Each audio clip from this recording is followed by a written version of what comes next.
Hello, Bots and Books fans. This is Scorp1701, and tonight we're going to take a look at our weekly finds. Now, it was kind of a lackluster week, not a lot of new stuff on the shelf that I could find, but there were a few things of interest. So, starting off, I found some new Star Wars The Black Series, the Bad Batch, the Hunter figure, so found him out there. I think these are exclusive to different stores. I think I've only seen like a few of these guys out, so this is one of the actual team members, I think. I'm not really up on the Bad Batch, but some people are, and they may find this interesting, so he's out there. Found this at Target.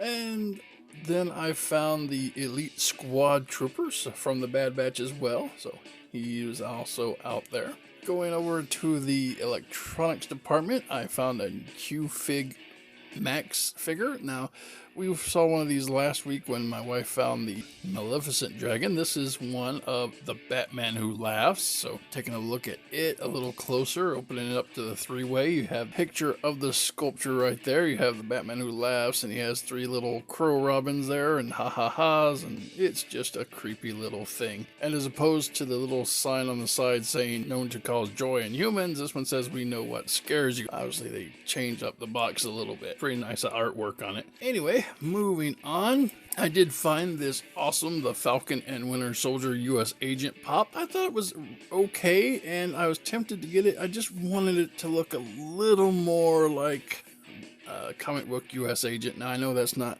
screen accurate, and this is pretty screen accurate, so I was tempted to get it, but I kind of passed on it, and this was a cool pop, but not to be confused with the Falcon and the Winter Soldier John F. Walker pop. So that was his Captain America outfitted pop. So I thought that was also cool. And funny thing about this show, when I was watching it with my best friend, we were like, I think they tried to make you not like John Walker, or U.S. Agent, but, you know, I thought he was one of the breakout stars. And spoiler alert, if you haven't watched the show, I really didn't care much for the redheaded girl antagonist, whatever. They tried to play up as sympathetic, but she was actually a terrorist, so I'm sorry, I didn't get your message on that one, Disney. So anyway, moving on to some less political crap. I did find some more Seinfeld pops. These were the exclusive Kramer pops, and these was at a store in the mall, so you can see that they're very expensive. So you got exclusive prices for exclusive pops. So yeah, they're gonna be charging like 300 times markup on it. So you get these things for $10, they charge 30. But you know, if you can't find them anywhere, stores and exclusive stores in the mall is a good place to find them if you're looking.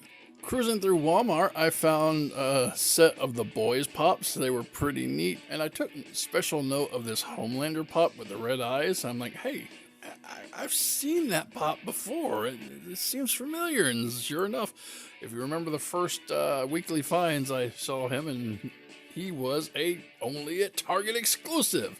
Well, I guess that's not true anymore, and I guess Target exclusives have a expiration date because I found this guy at Walmart as well. Also found a bunch of Bad Batch pops. Apparently they've made it to the pop scene as well. Have a Target exclusive Omega for now, I guess. So, you know, if you're interested in that series and if you're interested in pops, be on the lookout for those. Another neat little thing that I found this week, or well, actually, to be more precise, it found me because this was part of my Father's Day gift, was these neat little Masters of the Universe minifigures. These were found at the dollar store, and they are really pretty nice in the way of sculpt and paint. So you had He-Man, Skeletor, Man-at-Arms, Merman, and Orko. They are officially licensed from Mattel. It's called the Micro Collection. And these are kind of things that you might find on a birthday cake, and I thought they were really cool, and they were only $1 a piece. He-Man looks really, really well. He's sitting there with his sword up. I'm He-Man! I think the Skeletor is actually the best when it comes to sculpt and stuff, because it looked really, really nice. It looked like somebody took the Origins figures and kind of shrunk them down, maybe did some 3D printing of them.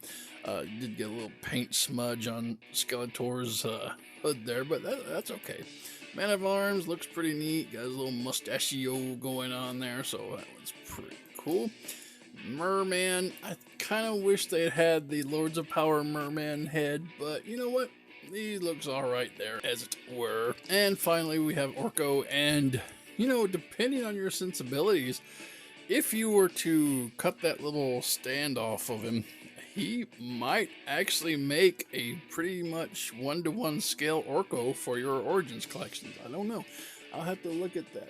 Again, there's 5 of these. I got them at the Dollar Tree, so happy hunting for those. Next Friday night, I was just hanging around, and I got a notification from Facebook from the Chosen Prime that they released the Insecticons again in 2 sets. I haven't got these, and I still haven't pulled the trigger on them yet because Insecticons weren't one of my favorite teams. I just found them kind of annoying, to be truthful. But this was a really big deal for those Fans Toys collectors and Transformer collectors if you hadn't got the Insecticons yet. And again, they had 2 sets. They had set A and set B, and the only difference in the sets was the bombshell. One bombshell was more along the line of the toy, and one was more along the line of the cartoon. The cartoon bombshell had the gray chest, and then the toy bombshell had that clear orange translucent chest. I added them to my cart just to see how much they were. These were like $450, which made it to be about $150 a piece, which I don't know is not necessarily a bad deal because these have been gone for a while, and when they first came out, I think they were like $80 a piece, but now you're getting them as a set. So again, it's going to be up to you if you're interested in the Insecticons. Last I checked, which was earlier this morning, set A had sold out with the cartoon bombshell, but set B was still up. So if you're interested, head on over to Chosen Prime and see about picking those up. All right. And finally, one of the cooler things that I found this week wasn't a toy.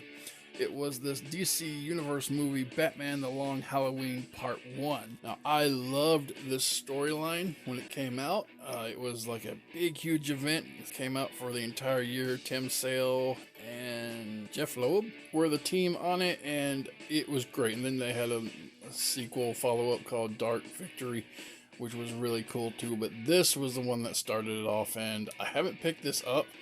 I know there's going to be a part 2, and it's probably going to be like that Dark Knight Returns thing where they put part 1 out, and then they put part 2 out, and they put them both out together. So I might just rent this when it comes out in about 10 days, or wait for them both so I can watch it all at once. I don't mind sitting and watching a Batman cartoon movie that's like 4 hours. It doesn't bother me. I can do it. I promise. I can. Well, guys, that's the video. I hope you enjoyed it. I hope you found some of the things that I found interesting. And if you're looking for them, understand that these toys are out there. And before I go, I would like to get an opportunity for you guys to share with me your finds for the week and stuff. So if you find something and you want to email me a picture of your finds from the store, you can send that picture to the email on the screen right now. And if I choose your image and it's appropriate, I will add it to my weekly finds videos. And we could start doing this on a weekly basis so we can share and everybody can see what you guys have been finding too. So anyway, guys, that's it. Hope you have a good night. And until next time, keep playing.